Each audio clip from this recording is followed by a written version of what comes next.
Woo! Hey, you guys. Hey, good evening, everyone. So I am late. I know this is time 7:12. I am so sorry. But what has happened is my laptop decided at the last minute that it would have a sandstorm or something.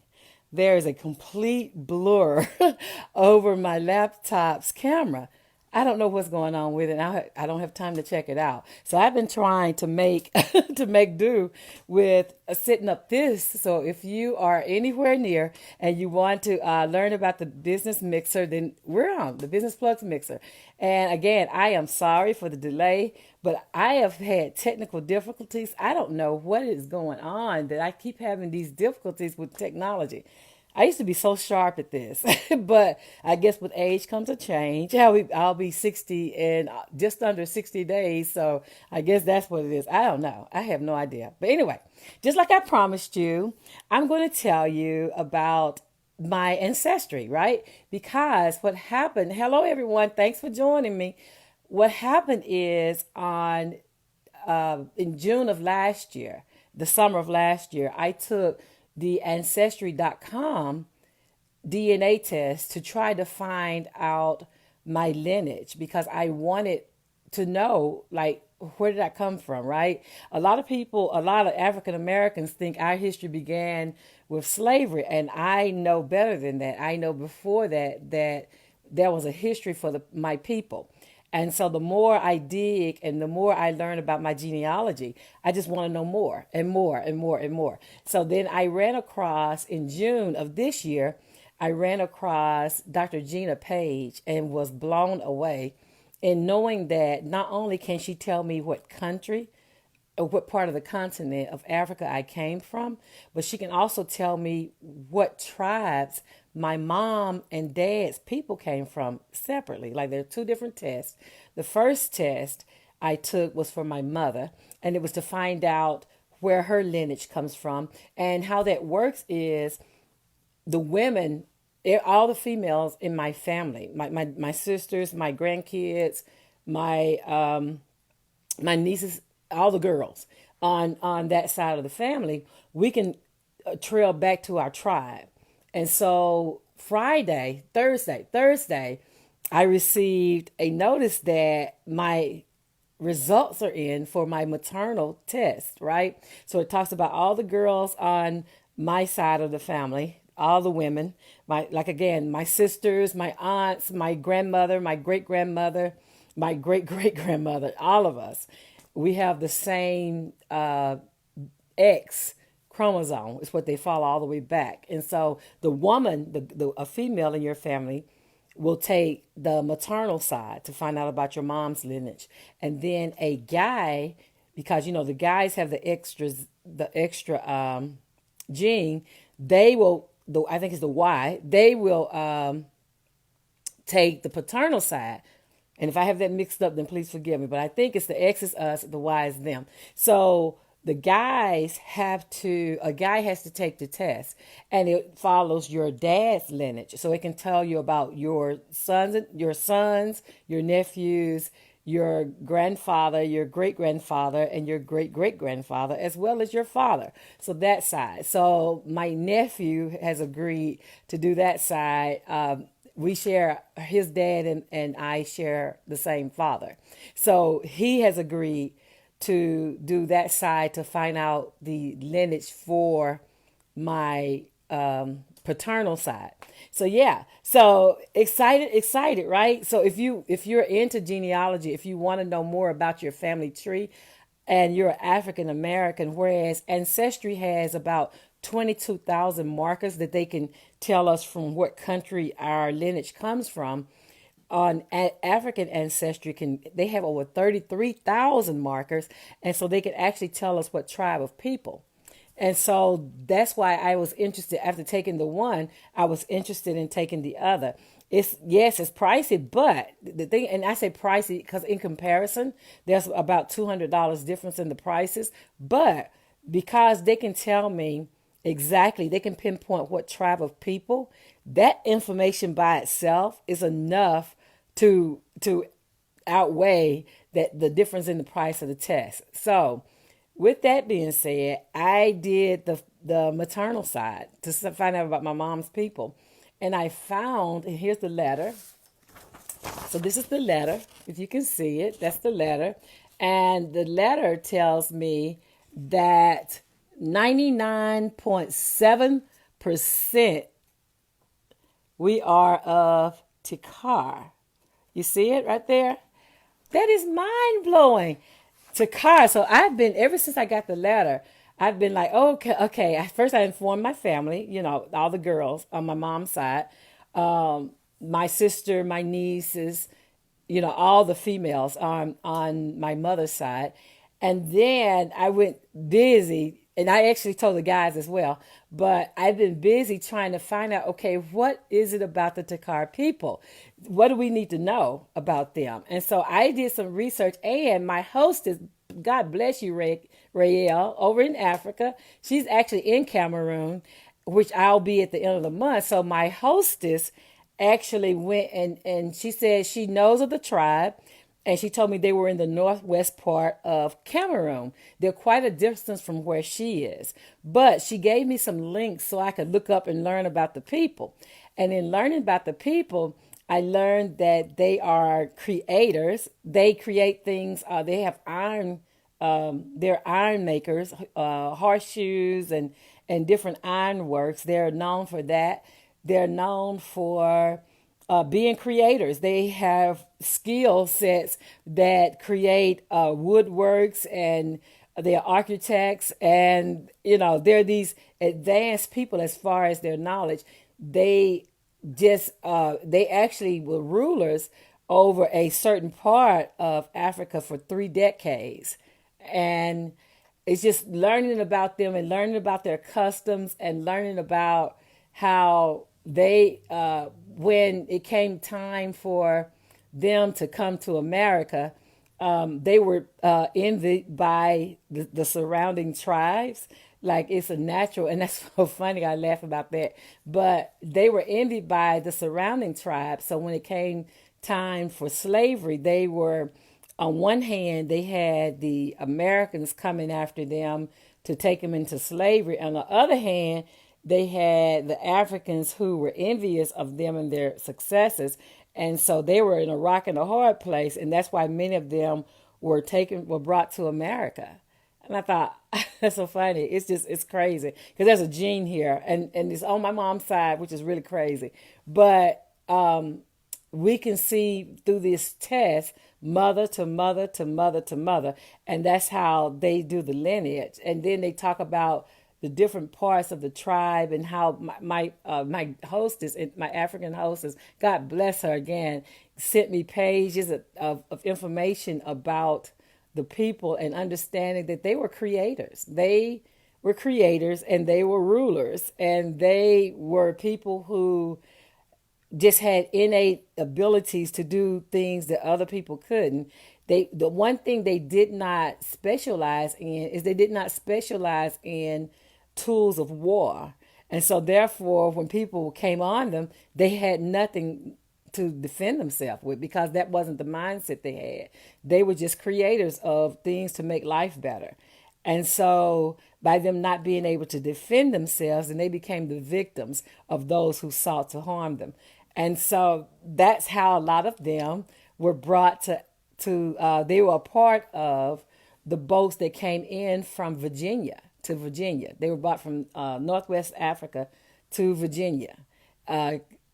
So it's just learning about this. If you have not done this, what it says in the letter is that this means that at some point in the last 500 to 2,000 years, my maternal lineage, my mother to mother to mother, there was a Takar woman in our lineage in the last 500 to 2,000 years. And because of how they figure all that out, not a science person, but how they figure all that out, it talks about the variance that they used in order to come to that decision. And 99.7% Takar. That is amazing. That is amazing. That means a Takar woman is in my family somewhere. in the last 2,000 years. And so when you look at stuff like this, like I am all about trying to learn my genealogy, and I want to encourage other African Americans to seek theirs as well. I do know that some people are afraid of what they'll find, and even in that, to me, it's better just knowing who you are, just knowing where you came from. And like I said, I have been busy learning about these people and looking at videos about them and reading information about their culture. And it's just, it's crazy. They actually have a place for me to go, an online community where I can actually dialogue with people of the Takar tribe. And so I do plan to get on and to start that dialogue and to start talking to them and things. I've been watching videos where people went to that region and actually met the tribe and were given their African names and were giving, the different, one lady was a queenship. She got her queenship from the Takar people, but they seem to be very inviting. And so, yeah, so that's the big reveal. The big reveal is, and what African Ancestry sent me is they sent me this certificate, which says my name and that I am of the Takar people, if you see that. So I am just, like I said, I am blown away with these results. And so, I am going to frame that, of course, but I am just going to do more and more as much as I can on learning what that's about. And after that, so that's the first part, what I wanted to talk about. The second part, what I wanted to talk about is how do you, as a business owner, get to your customers? Like, what is the sales strategy? A lot of people think that marketing is the same as sales, and it's not. There is the marketing that gets you known, and then there's the sales part that actually gets you paid. So the tonight we're going to talk about the sales part, okay? And I dropped my little note. Hold on one second. Now, so the things, because I have to make notes. My memory, like I said, anybody that knows me, they laugh because my memory is terrible. My heart is good, but my memory is something very different. But in any case, so let's talk about your customers. If you are a business owner, how do you get to find your, like how do you know which set of people, like you have an avatar, of course, right? When we're marketing, it's important for us to create an avatar of who our targeted customer is. And when I'm talking to my students, I'm telling them your targeted person is the person that can CTC, the person that'll cut the check for you. Who is that? And understanding who that is going to help you with your marketing, but it's also going to help you in building your sales strategy. So in building your sales strategy, there are 5 questions that you'll need to answer in order to build your sales strategy correctly. And the first of those 5 questions is, can they pay? Number 1, can they pay? When you're talking to a person about your business, you have to think about, can they pay? And these qualifiers are actually in Perry Marshall's 80/20, his book on 80/20, marketing, sales and marketing. So yeah, and I can get you that back and show you what that book looks like too, because I have the book in the other room. But anyway, what that talks about is the first thing, these qualify. Can they pay? Are the people that you're trying to market to, or the people you're trying to sell your products or your services to, are they able to pay you? Because you have to understand the demographics does play a role in that. Although demographics are not the major role in that, they still, if a person is making the low end like $15,000 and your services are $15,000, then it just stands to reason they have to work, they have to eat, they have to have a place to live. That if your brand is $15,000, that's probably not your market, probably not your targeted audience. So you need to understand that part of the demographics, is that where can they afford to pay whatever you're charging for, the people that you're marketing to, the people you're trying to sell to. And do they have a sense of urgency? A lot of services that you offer may be impulse buying, maybe not necessarily, but great to have. So you have to think about, does the people that you're trying to make the sale to, do they have a sense of urgency? Like, are you answering a problem that they need solved right now? And so think about that as you start to build your sales strategy. Another thing is, do they fit with your unique sales proposition, right? Your USP. You have to, first of all, you have to have a USP, yeah, a unique sales proposition. But then, second to that, does these people fit into it? Like mine is about small businesses that are not over 5 years old. I work best with startups because I can find the gaps in the way that they are formed so that I can help them to fill in those gaps by giving them education and resources, right? So understanding anybody outside of there, even though I will serve them, are not in my target audience. My target audience are small business owners, startups who are within the first 5 years of their business life.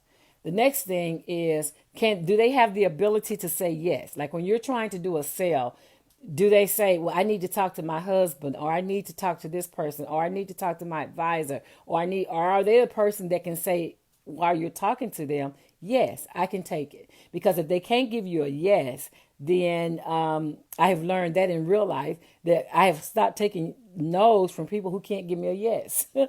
So, think about it when you're talking to that person, you're trying to make the sale. Can they say yes to you? Or do they have the ability, or is there a third party that they have to talk to in order to get approval or in order to get their buy-in or whatever? So can the person that you're trying to sell to, can they say yes? The fourth one was that. The fifth one is, do they fit into your overall plan? So when you build out your sales strategy, when you build out your marketing strategy, does this person meet your avatar? Do they look like your avatar? Because what I find is a lot of businesses will settle for whoever is in front of them, and they'll try to make that sale, but they haven't went through these 5 questions and asked themselves, can this person even pay you? Right? Can they pay you? Do they have a sense of urgency? Or are they just looking? Do they fit into your USP? And can they say yes? Do they have the ability to say yes? That's the fourth one. And the fifth one is, do they fit into your overall plan? A lot of times when people don't fit into your plan, they become high maintenance customers. And for those people, you have to spend more time than what you're getting paid in order to satisfy them, because they were never your targeted audience in the beginning. So you have to understand these 5 questions. One, can they pay you? That's number 1. Number 2 is, do they have a sense of urgency? Number 3, do they fit into your USP? Number 4, can they give you a yes right now? And number 5, do they fit into your overall plan? Those are the things that you want to check out before you stress yourself out about, they won't buy from me. A lot of people, I hear a small business owners saying things like, these people don't support me, they don't buy. Well, those people aren't your customers. If you have to haggle over your prices, if you have to feel like you're being devalued by the person you're talking to, it's probably because you haven't asked these 5 questions, and it's probably because you're talking to somebody who's clearly not your customer. Your customer will understand your value, and they'll be willing to pay your reasonable price, right? Your reasonable, comparative, affordable price. And I say affordable does not mean cheap. Affordable means the people that understand quality, that the market has already agreed to pay this price for this service. And so those people that you are trying to market to and make sales to, they already know that this is a reasonable price because they understand the value of what you're giving to them. And you have clearly defined that so that there's no doubt, right? So stop stressing yourself out because you feel like people aren't supporting you. And it may be just you are talking to the wrong people, and you need to find how to do your marketing, how to build your avatar, and how to market to them correctly so that when you're ready to ask these sales questions, you will be able to make sales to your customer. Reduce your stress, increase your revenue. That's what I'm saying. So my name is Linda Murray Bullard, and I thank you for joining me for the Business Plugs Mixer. And again, keeping to me and technology, but please rely on me to be here on Sunday evenings at 7 so that I can share business strategies and business education with you so that you can help make your small business grow, right? So if you have any questions, then I'm going to put my contact information above this link, and I'll also put the link to African ancestry so that you can get your test and find out about your lineage as well. Remembering there are two tests, one for paternal and one for maternal, one for your father's side, one for your mother's side, and knowing that if you are African American can show you your people all the way back to the tribe in Africa. I think that's great information. I think that's going to help you as far as your strategies as well, because knowing that my people are these owners, that they are these creators, really has been an uplift for me. You guys have a great Sunday, and we will see you next week at 7. Have a great night. Bye-bye.